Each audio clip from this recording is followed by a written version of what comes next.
Welcome back, friends. If you are tuned into this lesson, that means that you would like to hear me read the George Washington book to you and then help you gather those important facts about George Washington. So I'm going to start by reading the book. This is probably going to be a little bit of a lengthy lesson or video, so make sure that you stop and pause as much as you need to. If you want to take a break, divide this video up into a couple of different days, feel free to do so. Okay, so this title of the story is called George Washington by Donna Hurwick, and it says this book provides a biography of the life of America's first president, George Washington, including his farming childhood. So remember, biography is a type of genre that is written by someone else about a famous person, and it tells about their life. So this is going to be the life of George Washington. Table of contents is listed on page 2, and then here's the first chapter, The Cherry Tree. Young George had a new axe that he couldn't wait to use. The shiny metal was sharp, and the wooden handle was smooth and glossy. George's parents thought he was ready to have an axe of his own. They knew they could trust their honest son to use it wisely. Most of the time, George made good choices about what to do, but now he wasn't thinking. He felt he would burst if he couldn't try the axe. It was then he saw the cherry tree. George's father had just planted that tree, but George didn't think about that. The young tree was just the right size for chopping, and that is what George did. He chopped down the cherry tree. George knew right away that it was wrong. He was ashamed, so he bravely walked to his father and said, "Father, I cannot tell a lie. I chopped down the cherry tree." Did this really happen? No, but people like to tell the story anyway. It shows that George was an honest and brave person. Do you know who George grew up to be? He was George Washington, the first president of the United States of America. So that's the first chapter. If we look at our notes, so remember to have a copy of your notes open in a new tab here so that you can take notes along with that. So the first chapter that we're looking for is early life. So we have not read anything about that yet. We're going to read that in this next chapter. So as we're reading about early life, I want you to think about what are some things that are important about George Washington that we learned about his early life there. And then we're also going to see if we can find out what his date of birth is. Early life. George Washington was born in Virginia on February 22nd, 1732. At that time, all of America belonged to England. George's parents, Augustine and Mary, were wealthy farmers. George's father died when George was 11, so his older half-brother, Lawrence, helped to raise him. George was a bright boy who especially liked math. He was tall. Mrs. Palmero would like that. He was tall and strong and liked to be active outdoors. As he grew older, George enjoyed music and going to the theater. He also liked to dance, but he was shy around girls. How tall was George? Just how tall was George? When George was only 13, he was 6 feet 1 inch tall. When he was a man, he was 6 feet 3 inches. That is tall even for a man today. It was especially tall back then because most men were only about 5 feet 7 inches tall. I will say at 13, being 6 feet 1 inch, that's pretty tall. George enjoyed many things, but the most important thing to him was to do well. He wanted to gain wealth and respect, so George worked hard. George studied and traveled with Lawrence. He learned a lot from him. George used his knowledge to become a surveyor when he was only 17 years old. What is it? What is a surveyor? A surveyor measures land in all its hills and valleys. The measurements are used in maps and help people know where to build. Surveying is a type of math. George's math skills helped him to be a good surveyor. A life at sea. George really wanted to be a seaman and live on the water. His mother gave her permission and George was ready to go. But at the last minute she changed her mind. She would not allow George to leave home and go to sea. She was very strict, and George had to obey. He gave up that dream for good and turned to surveying instead. When George was 20, Lawrence died. George inherited Mount Vernon, one of the Washington family plantations. George was also given his brother's job. Lawrence was an officer in the Virginia militia. Even though George was only 20, he had no Army experience. He knew he had to and had no Army experience. He knew he could do the job. That was the start of his military career. What is it? To inherit means to receive something from someone who has died. When George's brother died, George inherited his home. Lawrence had been given the home by his and George's father. What are they? A militia is like an army that is called to duty during emergencies. Today we call such groups the National Guard or the Army Reserves.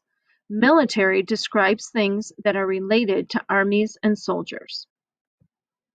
Okay, so we're going to stop there and before we move to gentleman farmer. So I want you to think for a second. We'll start at the beginning of this chapter. First of all, we know when George was born. So if we look here, it says George was born on February 22nd, 1732. So go back to your notes, and in your notes, I'm going to do a different color. You guys know blue is my favorite color, so I'm going to do blue. And I'm going to say February 22nd, and let's double check that year, 1732. So do you see how I'm flipping back and forth between each of the tabs? That's what I want you guys to do too. I'm going to write 1732 there. I don't need to write in complete sentences here. It's just my information gathering. Think back to when we were doing the weather and the state research. We weren't really writing complete sentences. We were doing those fact fragments. And then remember, we turn those fact fragments into sentences. So now let's take a look at early life. So I needed to write down here, or type things, 2 facts that we learned about his early life. So if we go back to pages 6 and 7, we learned on page 6 who his parents were. We learned that his older half-brother Lawrence helped to raise him. So those might be some important things that we know, that his parents were Augustine and Mary, and that his older half-brother Lawrence raised him when his father died. We also learned that he really liked math. He liked being active outdoors, and he enjoyed music and going to the theater. So that might be some information we could include. And then, actually, let's go back to this page for a second. Do you think for the how tall was George, if you're thinking about his early life, do you think that it was important for us to know that when he was 13 years old that he was 6 feet 1 inch tall? I don't know if that's something that's really going to tell us a little bit about his life. It might be one of those interesting facts, like you're like, wow, hey, George was a tall dude. But I don't think it's something that we should be really writing down for the early life information. And then when we look at the next page, it talks about the things that he did. He wanted to gain wealth and respect. Wealth means to gain money, so he wanted to be rich. And then he liked studying with Lawrence, and that he became a surveyor when he was only 17 years old. And then if we go back to this, these were kind of like the fun facts. So this might be an interesting piece of information, that he wanted to be a seaman when he was younger, but his mother told him not to. So I don't know if it's necessarily something we need to include in the fact about his early life, but that could be an interesting fact. And then if you're looking at the next page, it talks about how he was able to inherit Mount Vernon, and that he became an officer in the Virginia militia when his brother Lawrence passed away. So if I'm looking at this information, I want you guys to think for a second, pause the video, think for a second about 2 important pieces of information that you think are important, and then I'll tell you my 2. So hit pause, and welcome back.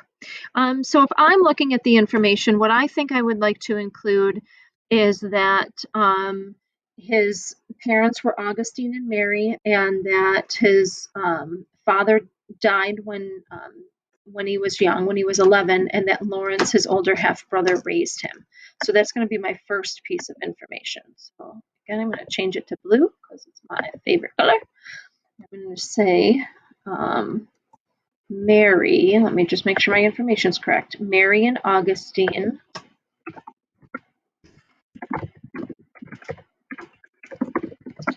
were George's parents. Oops. His father died when goodness, Mrs. Doctor can't type today. When George was 11, his brother Lawrence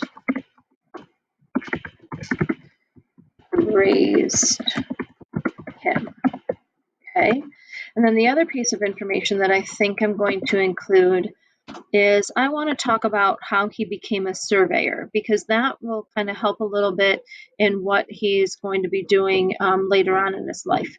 So when I go back and write that information, I'm going to put it in my notes for George Washington. So I'm going to write that down here and say George became a surveyor when he was 17.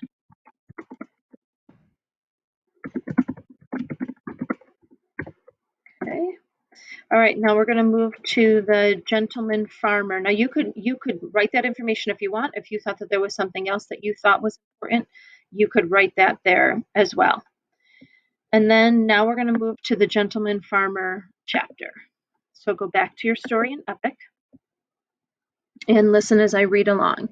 George was a military leader until his late 20s. Then he thought his work was finished. He returned to Mount Vernon to farm the land.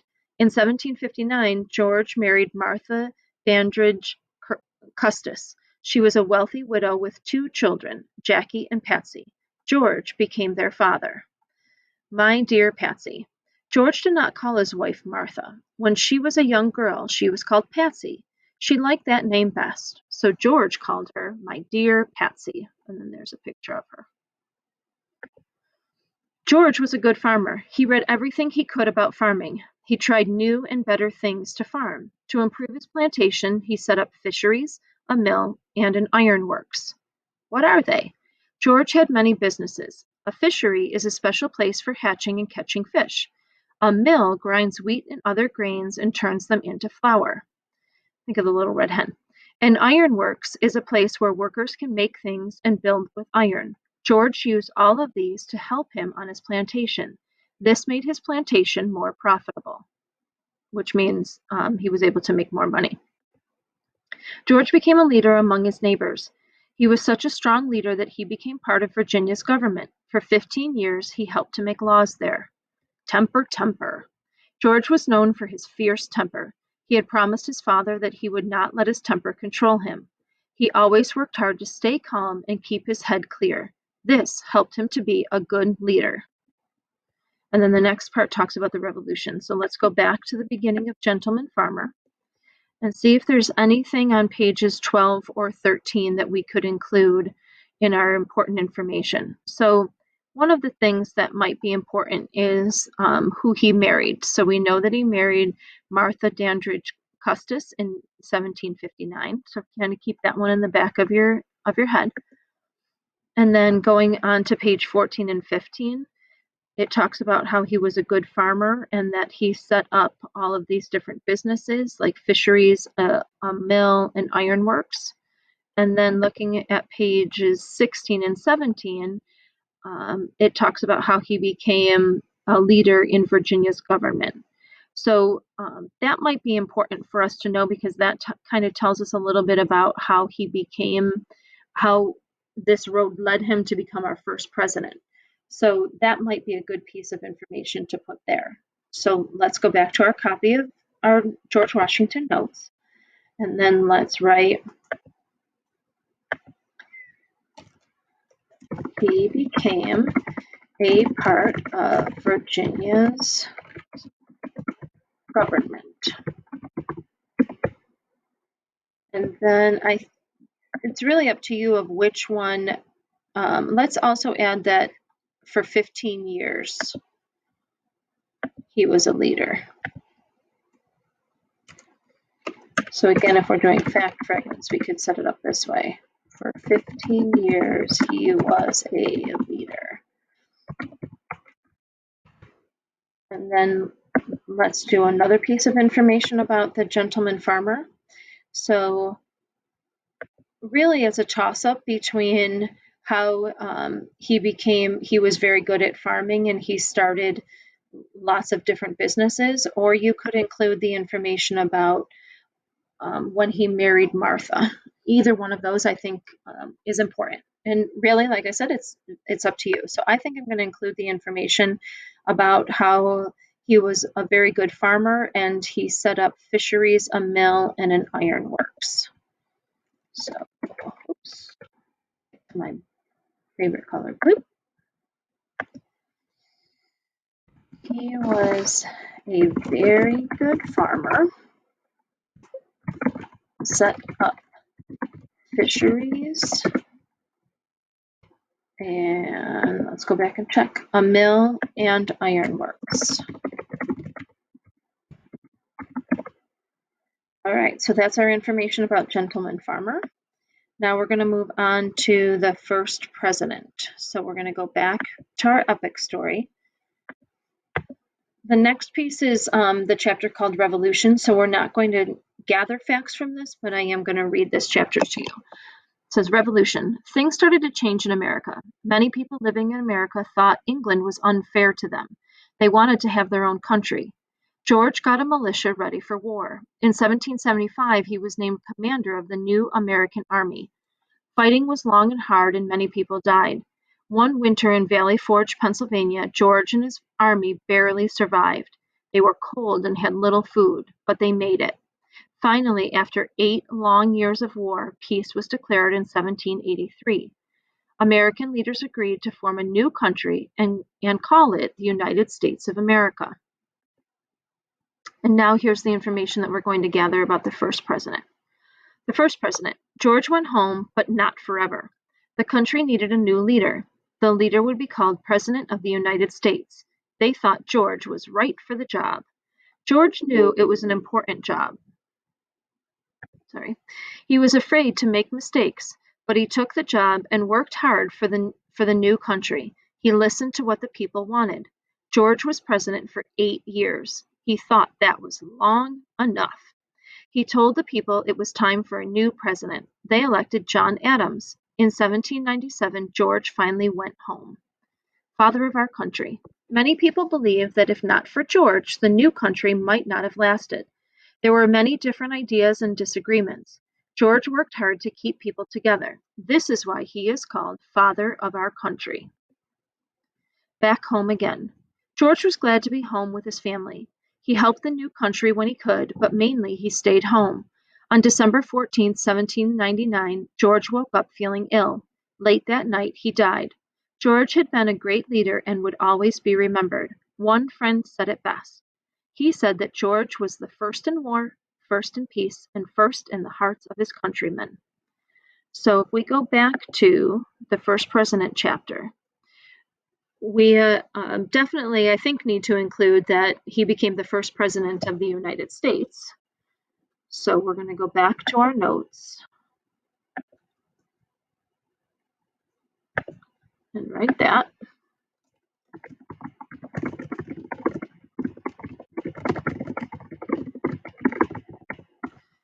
And then let's go back to the chapter and see what else we can write.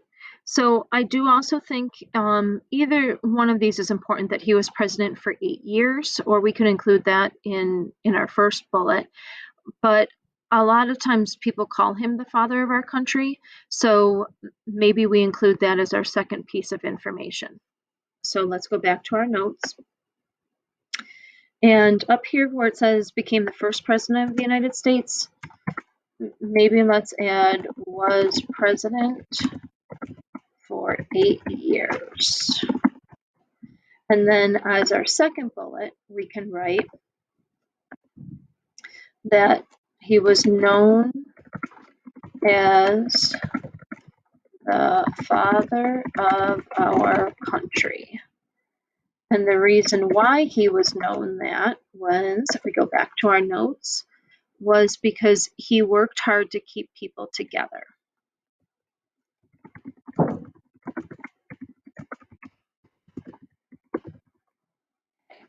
Then we also found the information about the date that he died. So if we go back to that book in Epic, on page 22, it says that he died December 14th, 1799. So let's write that in our notes.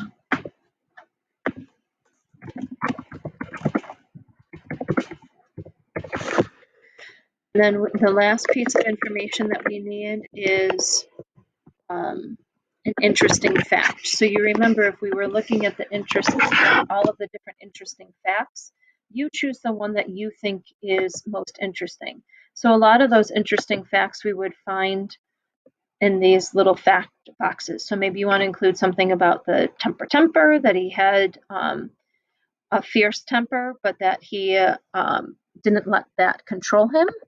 Or maybe you want to include, I don't think this just talks a little bit more about his businesses that he set up.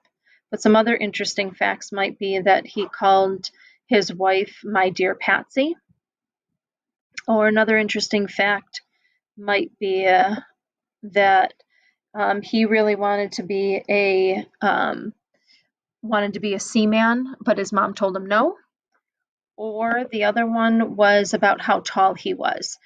I think, because I'm not very tall, I think I want to include that when George was 13, he was 6 feet 1 inches tall. I know Mr. Doctor and Stephen would love to be that tall. So right here, when he was 13, he was 6 feet 1 inch tall. So that to me is the most interesting fact. You can write one that you think is most interesting. Okay, so these are all of the facts, again, that we gathered from the book.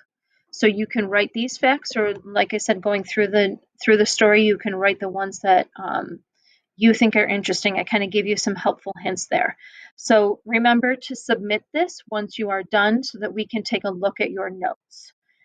Okay, guys, and then when we finish this next week, we're going to take this information that we learned, and we're going to put it into a either a Google slideshow, or we're going to put it you're going to make it into a poster. So that information will be coming the following week. Also, you can take a look at the George Washington timeline. Remember, a timeline, we talked about this you talk about this in social studies. So a timeline are the important events in George Washington's life. So it starts in 1732 when he was born on February 22nd, and it goes all the way to 1799 when he died on December 14th. So notice in a timeline, you're not going to put, oh, George did the laundry this day, but you're going to put important events here. So like when he became a surveyor, or when his father passed away, or when he became president of the United States. Those are, or a very important one for our country, is the signing of the Declaration of Independence on July 4th, 1776, which is why we have Independence Day. Woo woo! Okay. And then this, with a nonfiction book, it gives you a glossary. Glossary is the modified version of a dictionary that just includes the important words that are in that book. So that concludes the lesson for this week. Like I said, you can take a look and go back to the video and go back and pause at each of those chapters to help you gather those notes, or you can do your own notes. So have a great day, guys. Thanks so much.